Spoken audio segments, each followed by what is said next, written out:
Romantic love एक बहुत बड़ा रीज़न है जिसकी वजह से लोगों की लाइफ में स्पिरिचुअल अवेकनिंग होती है। किसी के लिए एक्सपीरियंस एकदम ब्लेसिंग से भरा हुआ होता है और उससे जो प्लेजर मिलता है उससे लोग स्पिरिचुअल पाथ पर आगे बढ़ते हैं। वहीं बहुत सारे लोगों के लिए या कह सकते हैं एक पर्टिकुलर सेगमेंट के लोगों के लिए ये एक्सपीरियंस एक कर्स की तरह होता है और उससे जो सफरिंग होती है उस सफरिंग की हेल्प से लोग आगे बढ़ते हैं। पर कहीं ना कहीं जो रोमांटिक लव है वो एक बहुत बड़ा रीज़न है, एक बहुत बड़ा फैक्टर है जो लोगों को मोटिवेट करता है बहुत सारी ग्रोथ के लिए। बहुत सारे लोग स्पिरिचुअल पाथ पर आगे बढ़ते हैं, बहुत सारे लोग अपने प्रोफेशनली बहुत अच्छा करते हैं। लेकिन अगर रूट में जाके देखें कि वो क्यों अपने प्रोफेशन में इतना अच्छा परफॉर्म कर रहे हैं वो या फिर वो क्यों स्पिरिचुअलिटी में इतना अच्छा परफॉर्म कर रहे हैं, तो उसके पीछे का जो बेस है, जो रीज़न है, वो romantic love most of the time होता है। तो आज की इस पूरी वीडियो को हम 3 पार्ट में डिवाइड करेंगे। फर्स्ट पार्ट में बैकग्राउंड में आपको बताऊंगी मेरी क्लाइंट का कि उसकी क्या प्रॉब्लम थी। फिर हम रिग्रेशन में जो स्टोरी है, रिग्रेशन की स्टोरी में क्या हुआ वो मैं आपको बताऊंगी। और थर्ड पार्ट में लाइफ लेसन, यानी कि हम इनकी सफरिंग से या इनकी स्टोरी से क्या सीख सकते हैं। आगे बढ़ने से पहले let me introduce myself. Hello everyone, नमस्ते। This doctor Shruti Upadhyay. I am past life regression therapist and healer and I help people to release emotional pain, emotional trauma caused by toxic and narcissistic relationship with the help of my healing program, Soul Surgery System। अगर आप मुझसे बात करना चाहते हैं तो consultation session book करने का लिंक नीचे डिस्क्रिप्शन बॉक्स में दिया हुआ है। तो चलिए स्टार्ट करते हैं बैकग्राउंड से। तो ये जो मेरी क्लाइंट है ये अनमैरिड थी उस वक्त जब ये मेरे पास आई थी और एक लड़के से बहुत ज़्यादा प्यार करती थी और वो लड़का भी उन्हें बहुत ज़्यादा प्यार करता था, उनके साथ शादी करना चाहता था। लेकिन अ, इन्हें लगता था कि ये ना मुझे धोखा दे देगा लास्ट मोमेंट पर आकर के, और इसी फियर की वजह से वो आगे मूव ऑन नहीं कर पा रही थी उसके साथ। और ये बहुत उन्हें अंदर से बहुत स्ट्रांगली फील होता था कि ये ना बिल्कुल लास्ट मोमेंट पर मुझे धोखा देगा, कुछ ना कुछ होगा। तो इसी वजह से वो कहती थी मन में बहुत ज़्यादा उसके लिए प्यार भी है, लेकिन मैं आगे इसके साथ नहीं बढ़ सकती क्योंकि मुझे एक फियर है कि ये बिट्रे करेगा 101%। अब ये फीलिंग कहाँ से आ रही है, क्यों आ रही है, और मैं समझ नहीं पा रही हूँ। और इसकी वजह से मैं बहुत ज़्यादा डिस्टर्ब रहती हूँ और मुझे नहीं समझ आ रहा कि मैं क्या करूँ क्या नहीं करूँ। तो ये एक बहुत मेन रीज़न था उनका पास्ट लाइफ रिग्रेशन सेशन लेने के लिए, थेरेपी लेने के लिए। तो उनकी जो सिंपल उन्होंने की जो लाइन बोली थी मुझे कि मुझे नहीं पता ये फीलिंग कहाँ से आ रही है, लेकिन बहुत स्ट्रांगली मैं अपने अंदर ऐसे इस बिट्रेयल को फील करती हूँ। ये सिंपल एक लाइन ही एक बहुत स्ट्रांग इंडिकेटर है कि कुछ ना कुछ तो इनके साथ हुआ है पास्ट लाइफ में जिसकी ये एनर्जी करंट लाइफ में कैरी फॉरवर्ड कर रही है। मेरी क्लाइंट का नाम रीता था। तो जब रिग्रेशन स्टार्ट हुआ, रीता बहुत आराम से पास्ट लाइफ मेमोरीज में स्लिप हो गई और उन्होंने अपने आप को, जो फर्स्ट सीन उनके सामने आया, तो वहाँ उन्होंने अपने आप को एक बिल्कुल जो गांव की लड़की होती है उसमें वैसे देखा। रेड कलर का घाघरा पहना हुआ है और येलो कलर का ब्लाउज है, चुन्नी है, सिंपल सी चुन्नी पहनी हुई है और सर पर एक मटका रखा हुआ है। तो वो मटके को लेकर के अपना नदी के किनारे पानी भरने जा रही हैं। तो जब वो पानी भर रही थी तो उसी वक्त वहीं पर कोई पानी पीने के लिए आया, वहाँ पे उसके साथ में उसका घोड़ा भी था। तो जब उसने देखा तो वो एक ऐसे लग रहा था कि जैसे कोई सैनिक टाइप लड़का, कोई सोल्जर, इस तरह से वो दिख रहा था। तो दोनों ने एक दूसरे को देखा और देखते के साथ ही इंस्टेंटली एक दूसरे के लिए बहुत ज़्यादा डीप अट्रैक्शन फील करा। वो दोनों वहीं नदी के किनारे घंटों घंटों बैठकर ढेर सारी बातें करते थे, अपने फ्यूचर की बातें करते थे और ये डिसाइड हो गया था कि दोनों को शादी करनी है। तो जब काफ़ी दिन हो गए बात करते करते, दोनों के बीच में बहुत डीप अटैचमेंट हो गया कि तब उसने बताया कि मैं यहाँ पर इस शहर में, इस गांव में तो मैं कुछ दिनों के लिए आया हुआ था क्योंकि यहाँ पर मेरे कुछ रिश्तेदार रहते हैं, लेकिन अब मैं अपने घर जा रहा हूँ जो कि शहर काफ़ी दूर था जहाँ पे वो रहता था, कि मैं जा कर के शादी की सारी तैयारियां करके आता हूँ। मैं 15-20 दिन बाद में वापस आऊँगा और हम दोनों फिर शादी करेंगे। तो वो भी बहुत खुश थी कि अच्छा ठीक है, 15-20 दिन बाद ये आएगा और फिर हमारी मैरिज होगी। उसके बाद वो चला गया।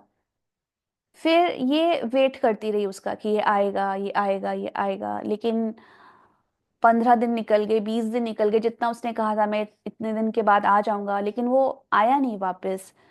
तो उसने काफी टाइम तक वेट करा, 1 साल, 2 साल। तो वो उससे बहुत ही ज्यादा, मतलब बहुत ही ज्यादा डीप लव करती थी। तो उसके पास और भी उसके फैमिली में काफी लोगों ने बोला कि तुम मैरिज कर लो ये। तो जबकि गांव की थी तब भी उसने उस टाइम में, मतलब अपने घर वालों की किसी की नहीं सुनी, और उसने कहा कि नहीं, अब मैं वेट करूंगी, वो कभी तो आएगा। और वेट करते करते उसकी पूरी लाइफ निकल गई, पूरी लाइफ निकल गई उसकी वेट करते हुए। और वो अपनी ओल्ड एज में भी पहुंच गई, लेकिन वो जो उसने उसके साथ टाइम स्पेंड किया था, वो उस चीज को भुला ही नहीं पा रही थी। और वो फिर आगे चल के किसी और के साथ इन्वॉल्व भी नहीं हो पाई। तो जब वो उसकी डेथ हो रही थी, तो वो उस वक्त इतना बिट्रेड फील कर रही थी कि मैंने तो इससे इतना सच्चा प्यार किया, लेकिन इसने आखिरी मोमेंट पे आके मुझे धोखा दे दिया। तो जब उसने अपनी अपनी जो उसकी जो बॉडी को छोड़ रही थी, तो उस वक्त उसको बहुत ज्यादा डीप पेन था इस बात का कि मेरे साथ इसने ऐसा क्यों करा, ये वापस क्यों नहीं आया। तो यहाँ पर ये रिग्रेशन एंड होने पर आ रहा था, तो मुझे उस मोमेंट पर लगा कि एग्जैक्टली हुआ क्या, कि वो आया क्यों नहीं, क्या सच में उसने इसको धोखा दिया है। तब मैंने उनको वो इंस्ट्रक्शन दिए कि अभी आप एज अ सोल, क्योंकि हम लोग कॉन्शियसनेस है, और जब हम कॉन्शियसनेस के लेवल पर होते हैं तो हम, जैसे मैंने पहले भी एक वीडियो में बताया था कि पास्ट प्रेजेंट फ्यूचर ये हमारे लिए हमें दिखता है, लेकिन एग्जैक्टली टाइम लीनियर है। तो बीइंग अ कॉन्शियसनेस हम टाइम में कभी भी देख सकते हैं, मतलब डीप मेडिटेशन में जा कर के या इस तरह से। तो मैंने उन्हें कहा कि अब आप सोल लेवल पर हो, तो अभी आप जा कर के देखो कि वो वहां पर जब गया तो एक्चुअल में रीजन क्या था, वो क्यों वापस नहीं आया। क्योंकि अगर मैं यहीं पर रिग्रेशन एंड कर देती तो उनका पेन तो वहीं का वहीं रहता, मतलब बिट्रेल का जो पेन था वो वहीं का वहीं रहता। तो हमें यहाँ पर उसे हील करना, क्लीन करना, साथ के साथ सम डीपर अंडरस्टैंडिंग लेकर आना, ये सब बहुत ज़रूरी है। तो जब मैंने उन्हें कहा कि जाकर देखो कि एग्जैक्टली क्या हुआ था, तो हुआ ये कि जब वो अपने विलेज में, वो अपने सिटी में जब वापस गया, तो वहां पे जाके उसे पता चला कि वहां पे जो राजा है, क्योंकि वो एक सैनिक था, एक सोल्जर था, तो राजा ने उस वक्त ये वॉर शुरू हो गया था और उसको बुला लिया था कि अभी तुम्हें वॉर पे जाना है। तो वॉर पे गया हुआ था वो, तो वहां पे जब वो युद्ध चल रहा था, तो उस वॉर में उसकी डेथ हो गई। तो जब उसको वो तीर लगा, जब तीर था वो भाला टाइप था, तो जब उसको उसने बताया कि उसके सीधे पेट पे वो भाला लगा, तो वो जब मर रहा था वो, तो उस वो इतने डीप पेन में था कि एक तो वो उसको फिजिकल पेन हो रहा था, दूसरा वो मरते मरते भी वो उसका चेहरा याद कर रहा था कि उसे पता था कि वो उसका वेट कर रही है। और वो इतना एंशियंट टाइम था कि ऐसा भी नहीं था कि भाई फोन है या कोई चिट्ठी है या किसी तरह से उसने उसके बारे में किसी को बताया भी नहीं था। तो जब उसकी डेथ हो रही थी तो उसको डबल पेन हो रहा था, एक तो फिजिकल पेन हो ही रहा था जो भाला लगा था उसको, और दूसरा उसको पेन हो रहा था कि उसका क्या होगा, मतलब वो मेरा वेट कर रही होगी। तो वो भी बहुत डीप पेन में, रिग्रेट में उसकी डेथ हुई। तो जब उसकी सोल ने देखा कि अरे इसने तो मुझे बिट्रे नहीं करा, ये तो सिचुएशन ही ऐसी थी, तो उस टाइम वो इतना रोई, इतना रोई, वो देख करके उसका इतना पेन जो था ना उसका, वो रिलीज हुआ, जो पता नहीं वो कितने जन्मों से अपने अंदर स्टोर करके बैठी हुई थी कि मुझे इसने धोखा दिया है, बिट्रे किया है। तो वो जब इस वक्त क्लाइंट रोते हैं तो हम उनको रोने देते हैं ताकि वो सारा जो पेन है वो रिलीज हो जाए। तो वो पेन पूरा रिलीज करके फिर जो थोड़ा बहुत जो सोल लेवल पर अंदर था उसको भी मैंने टेक्निक अप्लाई करके सारा रिलीज किया। फिर वो एकदम पीसफुल हुई। तो जब वो पीस की स्टेट में आई, उस स्टेट में आकर के जब वो एकदम शांत हो गई, तब मैंने इस रिग्रेशन को एंड करा। रिग्रेशन जब एंड हुआ तो वो बहुत अपने अंदर एक रिलीफ फील कर रही थी। उसकी जो फीलिंग थी कि जब भी वो उस लड़के के बारे में सोचती थी तो उसे लगता था कि मुझे धोखा देगा, ये धोखा देगा। मैंने कहा अब उसके बारे में सोच के देखो, क्या आपको अभी भी लग रहा है या आपको धोखा देगा। तो उसने सोच के देखा, बोला नहीं अब मुझे ऐसा फील नहीं हो रहा है, मतलब मुझे पीसफुल फील हो रहा है। अब मुझे ऐसी कोई फीलिंग नहीं आ रही। तो आगे चलकर इन दोनों ने एक दूसरे से शादी करी या नहीं करी मुझे वो तो नहीं पता, लेकिन हाँ इतना ज़रूर था कि उनका मैसेज मेरे पास आया था कुछ दिनों बाद, और उन्होंने कहा कि मैम मुझे इतना पीसफुल फील हो रहा है। जो मेरे मन के अंदर एनजाइटी थी, जो स्ट्रेस था, जो मेरे मन के अंदर इतना मैं डिस्टर्बेंस फ़ील कर रही थी, वो पूरी तरह से रिलीज़ हो गया है। तो अब मैं सोच समझ के डिसीज़न लूँगी कि मुझे आगे क्या करना है। और ये एक बहुत ही ज़रूरी चीज़ है कि आप लाइफ़ में मैरिज एक इतना इम्पोर्टेंट, मैरिज क्यों, सिंपल अगर आप किसी से प्यार भी करते हैं, ये इतना इम्पोर्टेंट डिसीजन है जो कि आपको बहुत सोच समझ कर लेना चाहिए। अगर किसी से मिलने के बाद आपको बटरफ्लाइज फील हो रही है या अचानक से कोई इमोशंस ट्रिगर हो रहे हैं या बहुत ज़्यादा अट्रैक्शन फील हो रहा है, तो इमीडिएट नेक्स्ट स्टेप लेने की ज़रूरत नहीं है, बल्कि आपको थोड़ी देर के लिए होल्ड करके रखना चाहिए अपने आप को, अपने इमोशंस को होल्ड करके रखना चाहिए और पहले सिचुएशन को अच्छी तरह से समझ लेना चाहिए कि बिकॉज़ यू नेवर नो कि ये जो आप सेंसेशन फ़ील कर रहे हो किसी और इंसान के लिए, ये किस पास्ट लाइफ़ सिचुएशन की वजह से आपकी लाइफ़ में ये आपको ऐसा महसूस हो रहा है उस इंसान के लिए। ज़रूरी नहीं है वो इंसान आपके लिए अच्छा हो। जब हम किसी के लिए बहुत ज़्यादा डीप अट्रैक्शन फ़ील करते हैं, उसमें बहुत मेजर रोल है हमारे पास्ट लाइफ के इमोशंस का, हमारी पास्ट लाइफ की सिचुएशंस का। इसलिए अगर हम रिलेशनशिप की बात करें तो जो अट्रैक्शन की फ़ेज़ होती है, यही सबसे ज़्यादा डेंजरस फ़ेज़ होती है। क्योंकि यही वो फ़ेज़ होती है जहाँ पर इंसान का ना दिमाग काम करना बंद कर देता है और वो इतने इमोशनल हो जाते हैं और उस इमोशंस के फ्लो में आकर के वो डिसीज़न लेते हैं। और जबकि यही वो फ़ेज़ है जहाँ पर आपको बहुत अ, हायर लेवल का सेल्फ कंट्रोल चाहिए और आप सोच सको कि ये जो इंसान है ये आपके लिए ठीक है या नहीं है। क्योंकि रोमांटिक लव और मैरिज एक ऐसा डिसीजन है, अगर ये सही चला गया तो आपकी पूरी ज़िंदगी, मतलब ये पूरी लाइफ टाइम आपका बहुत अच्छे से जाएगा। और वहीं अगर ये डिसीजन गलत हो गया तो आपकी पूरी लाइफ एक सफरिंग बनकर रह जाएगी और सिर्फ एक ही एरिया नहीं, कई एरिया वो अफेक्ट करती है आपकी हेल्थ को, आपकी वेल्थ को, आपकी मेंटल पीस को। तो ये डिसीजन हमको बहुत ही सोच समझ करके लेना चाहिए। क्योंकि हर रिलेशनशिप में 3 चेक पॉइंट्स होते हैं जो आपको देखने चाहिए। जैसे फर्स्ट चेक पॉइंट जो हमारा है अट्रैक्शन है, सेकंड चेक पॉइंट हमारा कमिटमेंट होता है, थर्ड चेक पॉइंट जो है कंपैटिबिलिटी होती है। तो लोग क्या करते हैं, जो फर्स्ट चेक पॉइंट है यानी अट्रैक्शन, इसी को ही प्यार समझ लेते हैं।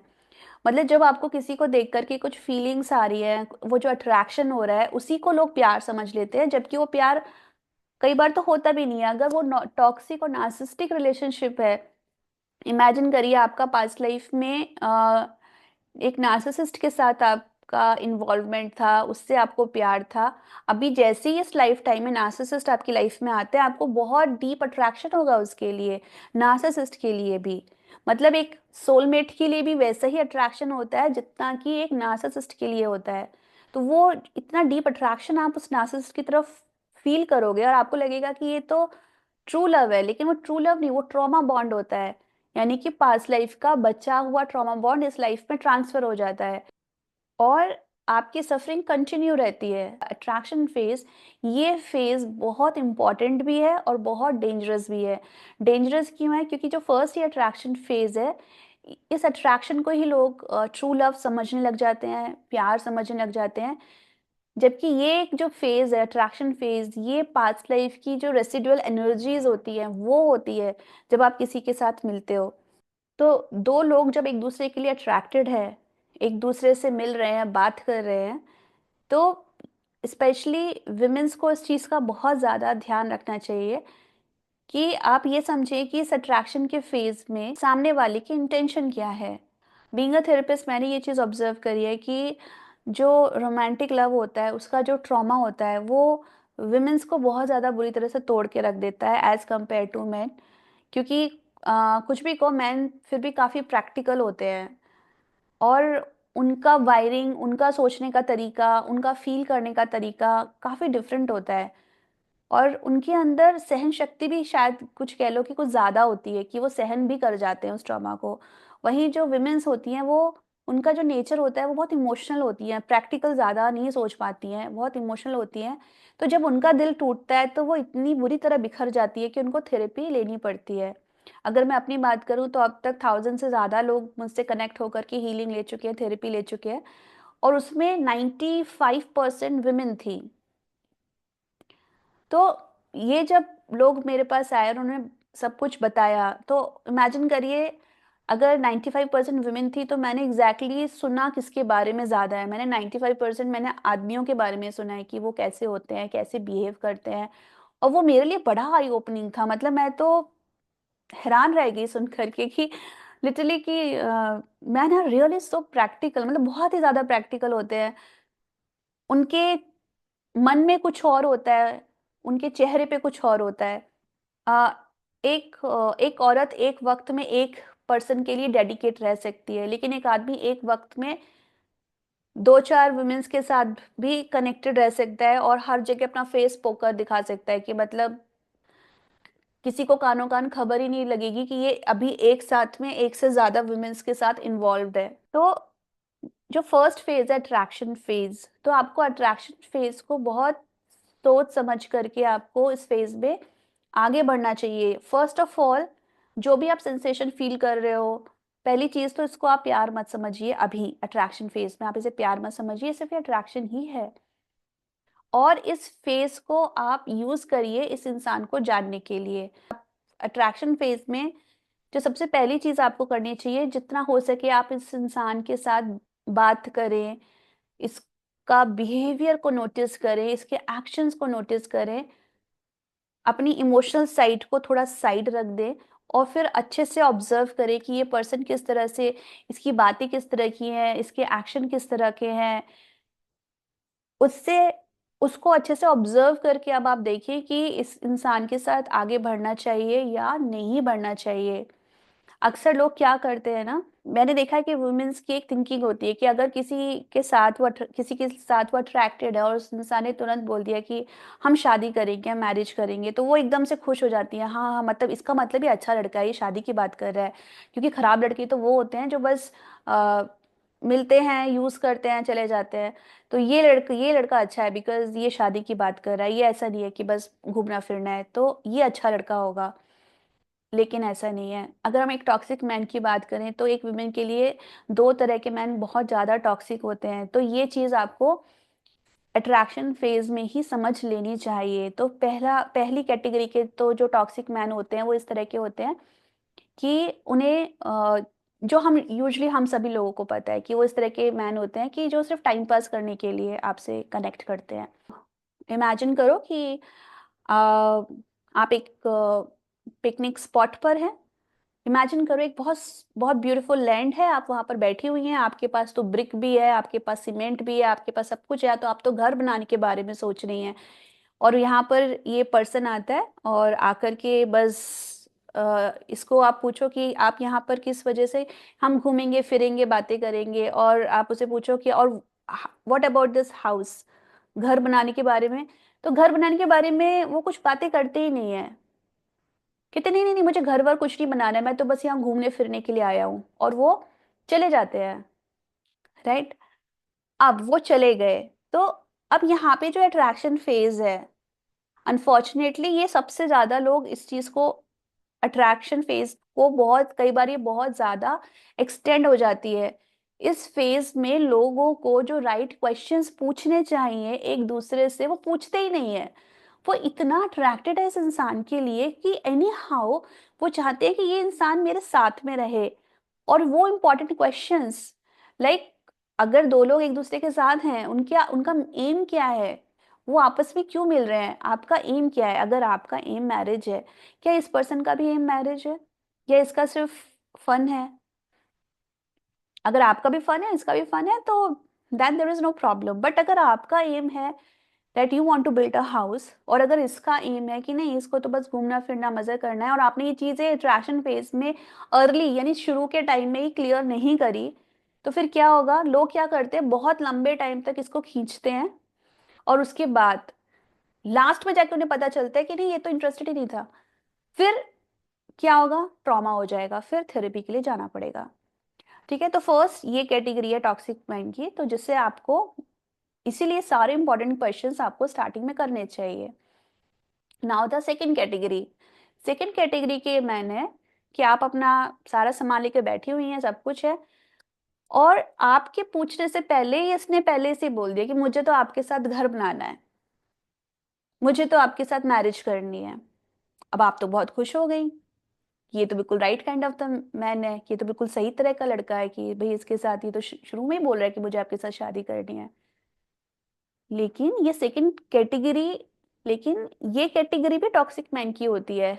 तो यहाँ पर आपको बहुत ध्यान से उसे ऑब्जर्व करके बहुत सारी चीजें समझनी पड़ेंगी, क्योंकि ये वो कैटेगरी के मैन होते हैं जो दूर से ही देख लेते हैं इस लड़की को कि ये, इसके पास ईंट भी है, इसके पास सीमेंट भी है, ये बहुत हार्ड वर्किंग है, ये बहुत मेहनती है, तो मेरे लिए ये परफेक्ट है।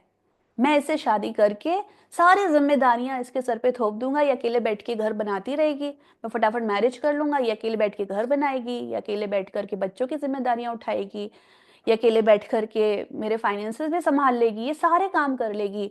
और मैं अब दूसरी लैंड्स पे जा करके और दूसरी लड़कियों के साथ मजे करूंगा, मैं जा करके घूमूंगा फिरूंगा मजे करूंगा। तो यहाँ पर आप, ये इंसान आपसे शादी तो कर लेगा, अट्रैक्शन फेज के बाद कमिटमेंट भी दे देगा, ठीक है, लेकिन जो फोर्थ थर्ड लास्ट जो फेज आती है कंपैटिबिलिटी की, कंपैटिबल बिल्कुल नहीं है आपके ये, तो फिर लास्ट में क्या होगा, सारा का सारा जो हेडेक है आपके सर पर आ जाएगा। मैरिज एक टीम वर्क होता है, तो जहां पर सब कुछ आपके सर पर आ गया करने के लिए, फिर आपकी सारी एनर्जी ड्रेन हो जाएगी, फिर आपको ट्रॉमा होगा, फिर आपको दोबारा, फिर आपको ऑब्वियसली थेरेपी के लिए जाना पड़ेगा। तो ये जो इस टाइप के जो मैन होते हैं, जो रिलेशनशिप आपकी स्टार्ट हुई ही नहीं और आपको शादी के लिए कहते हैं, ये भी बहुत डिफिकल्ट हो जाता है। क्योंकि जैसे मैंने बताया कि ये बिल्कुल गैर जिम्मेदार तरह के लड़के होते हैं और ये जानबूझकर एक ऐसी लड़की को ढूंढ रहे होते हैं जो बहुत कैपेबल हो, बहुत स्ट्रांग हो। इसी को हम नार्सिसिस्ट बोलते हैं, ठीक है। एक नार्सिसिस्ट किसी भी रिलेशनशिप जब शुरू होती है तो बहुत जल्दी किसी के साथ मैरिज करना चाहता है फटाफट, और वो अपने लिए बहुत सोच समझ के सिलेक्ट करते हैं, ऐसे नहीं किसी को भी सिलेक्ट नहीं करेंगे, बहुत सोच समझ के देखभाल करके वो एक लड़की को सेलेक्ट करते हैं जो हर तरह से एक ट्रॉफी की तरह भी हो, जिम्मेदार हो, स्ट्रांग हो, जो सारे काम संभाल ले। और जो उनके हिस्से का काम होता है तो या तो उस लड़की के सर पे आ जाता है, या जो उनके हिस्से का काम है जो उन्हें करना चाहिए, उन्हें एक ईंट आपने रखी तो एक ईंट इन्हें रखनी चाहिए, तो वो क्या करते हैं, अपने हिस्से का काम किसी और से कराते हैं। वो उनके पेरेंट्स हो सकते हैं, पेरेंट्स को बोलेंगे आप मेरे हिस्से का काम आप करो। अब आपको तो नहीं अच्छा लगेगा कि आप उनके पेरेंट्स से कराओ, तो उनके, और बाई चांस उनके पेरेंट्स भी अगर नार्सिसिस्ट हैं, तो फिर वो क्या होता है कि उनके हिस्से के काम जो उनको करने हैं, उनके पेरेंट्स उनको सही तरह से उनको ये गाइड नहीं करते कि ये तुम्हारे हिस्से का काम है, ये तुम्हें करना चाहिए, अपनी जिम्मेदारियां समझनी चाहिए, अपने वाइफ के लिए, अपने बच्चों के लिए आपको जिम्मेदारियां समझनी चाहिए, इस तरह से बच्चे उसको नहीं समझाते हैं। नार्सिसिस्ट के अगर पेरेंट्स भी नार्सिसिस्ट हैं तो वो उस अपने लड़के को सिंपली यही बताएंगे कि तुम्हारी सारी जिम्मेदारी मेन यही है कि हमारा बुढ़ापे में ध्यान रखना, लेकिन अपनी बीवी के काम करने, अपने बच्चों के काम करने, वो सब उसको कुछ भी उसको शिक्षा नहीं देते।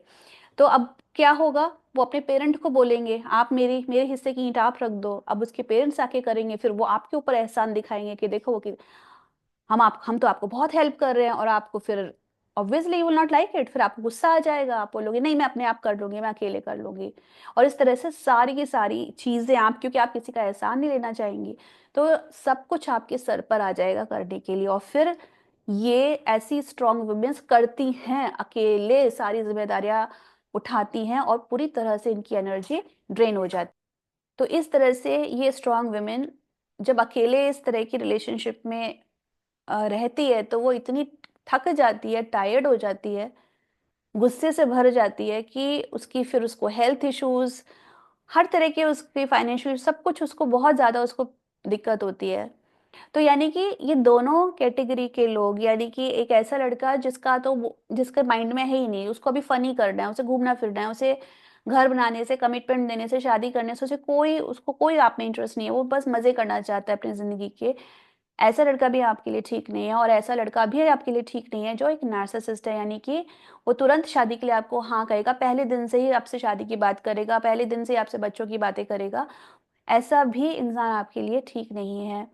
तो इसीलिए बहुत ज़रूरी है कि जब आप अट्रैक्शन फेज में हैं, कमिटमेंट फेज में जाने से पहले आप जो एक कंपैटिबिलिटी, यानी कि जो लास्ट में लोग देखते हैं, कंपैटिबिलिटी लोग लास्ट में देखते हैं, वो कंपैटिबिलिटी आपको पहले ही देखनी है।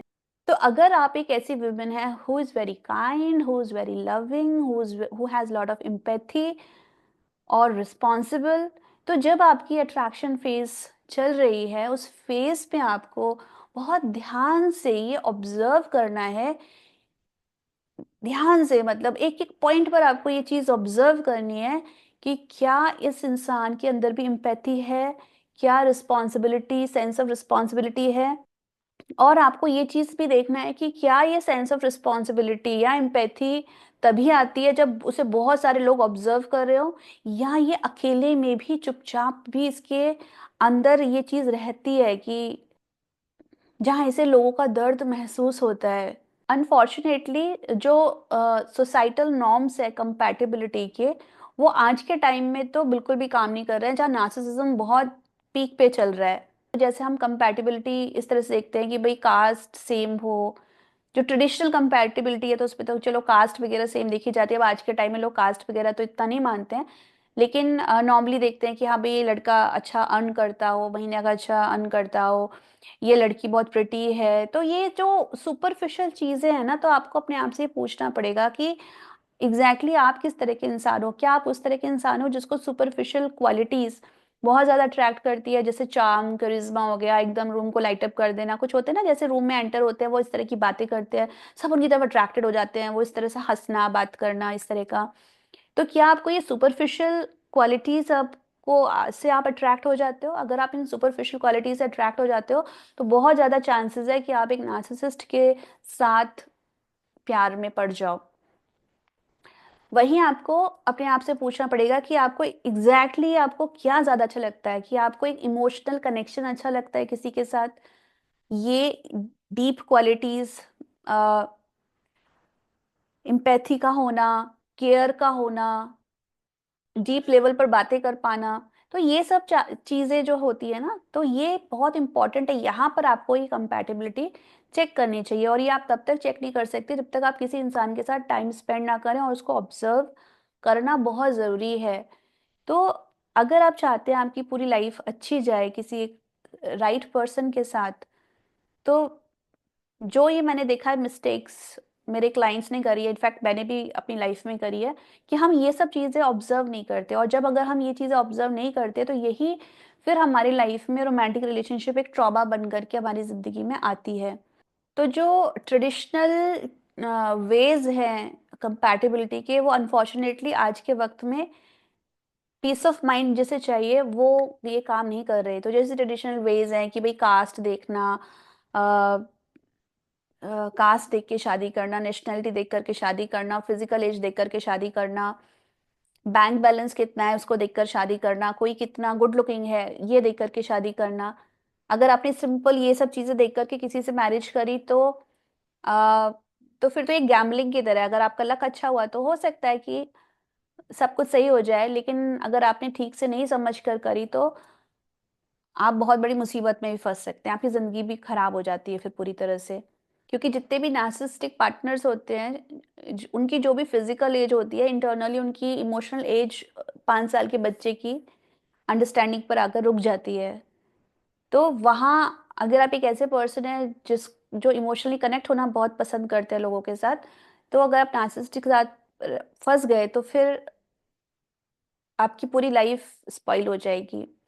तो बीइंग अ थेरेपिस्ट, मैं आप लोगों को यही सजेस्ट करूंगी कि जो अट्रैक्शन फेज होती है उसको आप बहुत लंबा एक्सटेंड ना करें। जितने भी अगर आप किसी के लिए अट्रैक्टेड हैं, तो जितने भी राइट क्वेश्चंस हैं वो आप स्टार्टिंग में ही पूछ लीजिए, बिना किसी फियर के कि ये रिश्ता टूट जाएगा। अगर रिश्ता टूट जाए तो टूट जाने दीजिए, क्योंकि अगर आप एक ऐसी रिलेशनशिप स्टार्ट कर रहे हैं जो पहले दिन से ही टूटी हुई है, तो बाद में ये एक ना दिन एक आके टूटेगी ही टूटेगी। 5 साल बाद टूटे, 10 साल बाद, 20 साल बाद, अगले जन्म में आप इस पूरे ड्यूरेशन में बहुत बुरी तरह से सफर करेंगे। इसलिए जितने भी राइट क्वेश्चंस हैं आपको इस रिलेशनशिप के स्टार्टिंग में ही पूछना चाहिए, विदाउट एनी फियर कि जिस इंसान को मैं इतनी पसंद करती हूँ या पसंद करता हूँ, अगर मैंने जो राइट क्वेश्चंस पूछे इसका आंसर वो नहीं निकला जो मैं एक्सपेक्ट कर रही हूँ, फिर क्या होगा? मेरा तो दिल टूट जाएगा। तो टूट जाने दीजिए दिल को। वो ह- टूटा हुआ दिल हील हो जाएगा, लेकिन बाद में जो टूटेगा उसको हील होना बहुत ही मुश्किल है। मैंने ऐसे बहुत सारे केसेस देखे हैं जहां पर मैरिज फिक्स होने के बाद ही इंसान को समझ में आ जाता है कि अरे यार गड़बड़ है, ये इंसान मेरे लिए ठीक नहीं है।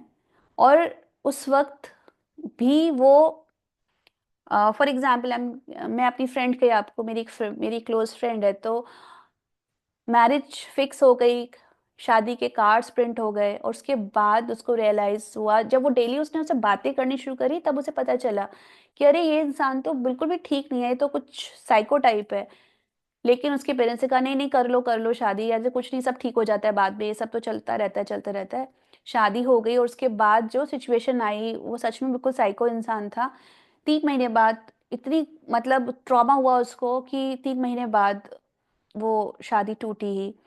तो जो डिसीजन आप इतने टाइम बाद लोगे, आप वो पहले ही ले लो, अच्छी तरह से समझ लो। आप चाहे लव मैरिज करो चाहे अरेंज मैरिज करो, इवन अरेंज मैरिज में भी आपको उस इंसान के साथ, बिफोर अपना पूरा फुल्ली माइंड मेकअप करने से पहले, आपको उस इंसान के साथ कई बार मिलना चाहिए।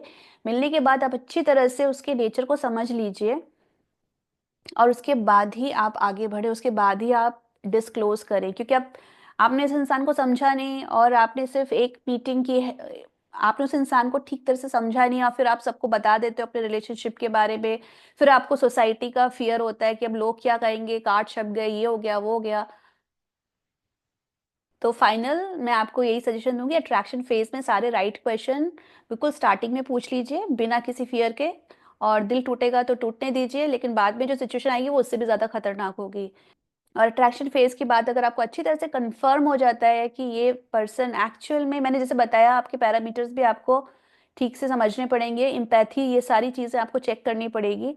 इमोशनल कनेक्शन, इमोशनल इंटेलिजेंस बहुत ज़रूरी है किसी इंसान की चेक करना। Emotional intelligence, empathy, loving kind nature, sense of responsibility is also very important. तो ये सब जब चीज़ें आपकी, ये सारे पैरामीटर आपके क्लियर हो जाएं, तभी आप नेक्स्ट फेज, यानी कि जिसे हम कमिटमेंट कहते हैं, कमिटमेंट फेज में जाएं।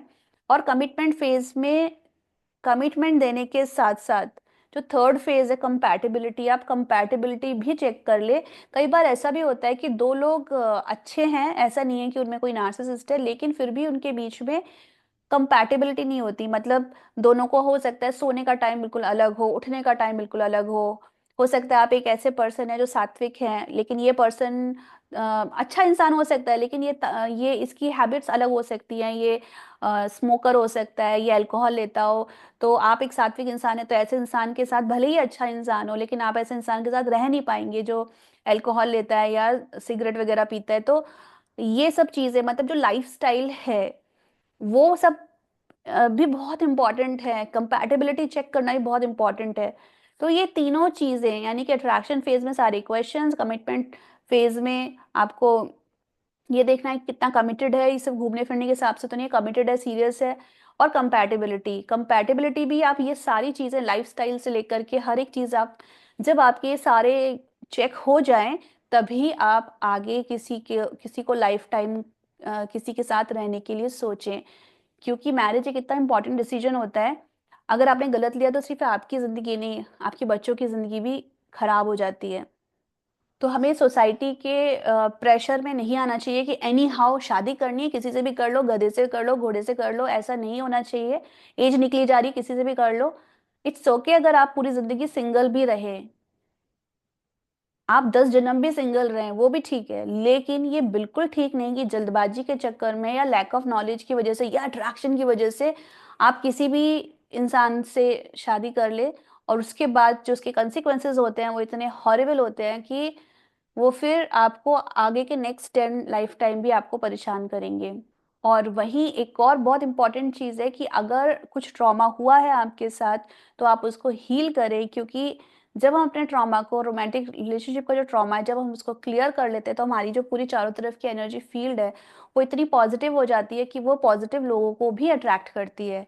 तो ऐसा भी नहीं होना चाहिए कि एक बार अगर आपके साथ किसी तरह का धोखा हो गया है, तो इसका मतलब ये ज़रूरी नहीं है कि हर बार भी जो आपको मिलेगा, वो धोखेबाज़ी होगा। तो अपने ऊपर बहुत सारा काम करना पड़ता है।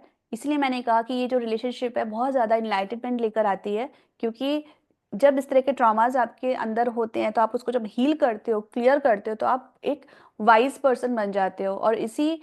अ, और इसी तरह के नॉलेज के साथ, विज़डम के साथ जब आप आगे बढ़ते हो, तो आप अपने लिए राइट डिसीज़न्स लेते हैं। तो आज के लिए इतना ही, और मैं आप सभी लोगों के लिए ये प्रेयर करूँगी कि आप अपने आप को इतना हील करें, अपने लिए, अपने मन के अंदर इतना सेल्फ लव लेकर आएँ कि कोई आपकी ज़िंदगी में सेल्फ लव को रिफ्लेक्ट करने के लिए अ, जिसे हम कहते हैं ट्रू लव, आपकी लाइफ में आप सभी को ट्रू लव मिले।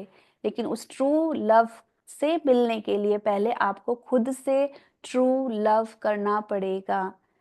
जो अपने आप से प्यार नहीं करते, बाहर लव सर्च करते हैं, उनको अक्सर अक्सर क्या, most of the time, I think I will say 100% उन्हें नार्सिसिस्टिक लोग ही मिलते हैं। तो आप बाहर प्यार ना ढूँढें, अपने अंदर प्यार ढूँढें, क्योंकि आपकी एनर्जी कहीं न कहीं रिफ्लेक्ट होगी, और उस एनर्जी की हेल्प से आप अपनी लाइफ में ट्रू ऑथेंटिक लव मैनिफेस्ट कर पाएँगे। So that's it for today's session. Take care everyone. नमस्ते।